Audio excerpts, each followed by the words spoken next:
بسم الله الرحمن الرحيم. أن وحكا برنا ويدين تن What is a credit rating agency؟ انت aanan qeexin ogow in dowladaha iyo shirkadaha ay soo saaraan warqado maaliyadeed oo deyn ah. Waxa ayna deynta u qaataan tusaale ahaan inay mashaariic ku qabtaan. Haddaba credit rating agency waxaan ku qeexi karnaa in ay tahay hay-ad ama shirkad qiimaysa heerka kalsoonida ay maalgashatada ku qabi karto shirkadaha iyo dowladaha soo saara warqadaha deynta ah. waxaan ka wadnaa waa bonk oo kale tusaalahan. deynta la qiimeynayo waxa ay noqon kartaa mid la soo saaray ama mid lagu guda jiro in la soo saaro. si kale haddaan u dhigno waxa ay hay-addan awood inoo siinaysaa inaan ogaano heerka dib u bixinta deymanka ay shirkadaha iyo dowladaha ka qaateen maalgashatada oo lacagtoodii waqtigii lagu heshiiyey ma ku bixin doonaan mise way ka dib mari doonaan.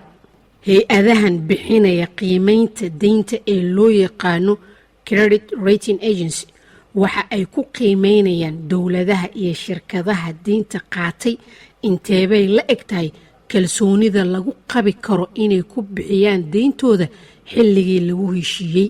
haddaba qiimeynta la siiyo ayay maalgashatada go'aan ku gaaraan haddii ay ka gadanayaan deynta la soo saaray iyo dulsaarkeedaba ama haddii ay iska daynayaan maalgashigaasoo dhan.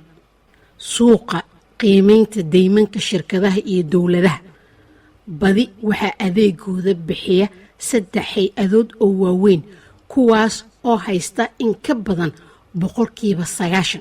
shirkadahana waa Moody, S&P oo tahay Standard & Poor iyo Fitch. sida idinkaaga muuqata sawirka hortiina ah, qiimeynta ay soo saaraan si guud waxaa loo qaybiyaa 2 qaybood oo ah qaybta cagaaran iyo qaybta guduudan oo ka hooseysa. haddaba qaybta cagaaran waxaa ku qoran investment grade oo ah deymankan waa la maal gashan karaa, balse marka ay ka hoos maraan oo ay noqdaan qaybta guduudan waxaa ku astaysan haddii aad fiirisaan non investment grade ama speculative oo ah maalgashigan khasaarihiisa ayaa badan. ciddii rabto way u bareeri kartaa. ogowna mar alla marka maalgashi khasaarihiisa uu badan yahay la samaynayo interest rate ama dulsaarka wuu ka badan yahay marka loo fiiriyo kuwa kale. insha allahu tacaala faahfaahin intaa ka badan waxaan ku arki doonaa markii aan qeexayno junk bondska.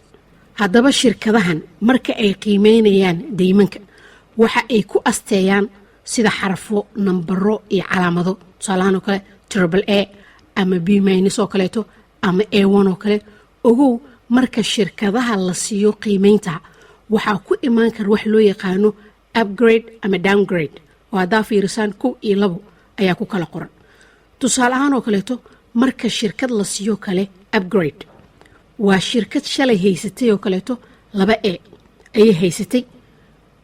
qiimeynta xigta markii la sameeyey waxqabadkeedii ayaa sare aaday oo hadda waxaa lagu qiimeynayaa AAA oo kaleeto. shirkadaas waxaa loo yaqaanaa upgrade. balse downgrade waxa ay liddi ku tahay upgrade-ka oo shirkad shalay haysatay AAA oo kaleeto ama 3A ayaa waxaa laga yaabaa xaaladeedii maaliyadeed inuu hoos ay u dhacdo kale ama maamulkeeda waxqabadkoodii uu liito kale. taasaa waxay u keenaysaa in qiimeyntii markii lagu sameeyey inay helaan oo kale 1B. shirkadaas waxaa leeyahay waxaa ku dhacay downgrade oo shalay boos ay joogtay ayay ka hoos martay. sidoo kale ogow mar waliba oo ay shirkad ama dowlad hesho qiimeyn sare sida in lagu qiimeeyo kaleeto AAA, taa micnaheedu waxa ay tahay shirkadan ama dowladdan lacagtii ay daynsatay iyo dulsaarkeedaba waxa ay ku bixin doontaa muddadii loogu talagalay oo maalgashatada lacagtooda way helayaan si fudud maadaama kalsoonida lagu qabo ay sarreyso dulsaarkana aad ayuu u hooseynayaa.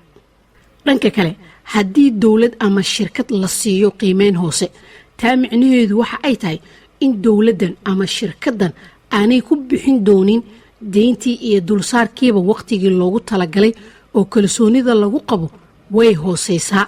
midaas ayaa keenaysa in dulsaarka deynta sare loo qaado.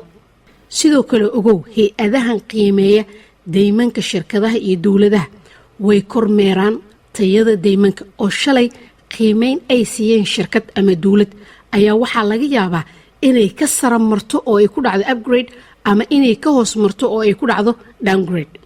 markana aan isla aragno waxa ay ka siman yihiin sidoo kalena ay ku kala duwan yihiin credit rating iyo credit score.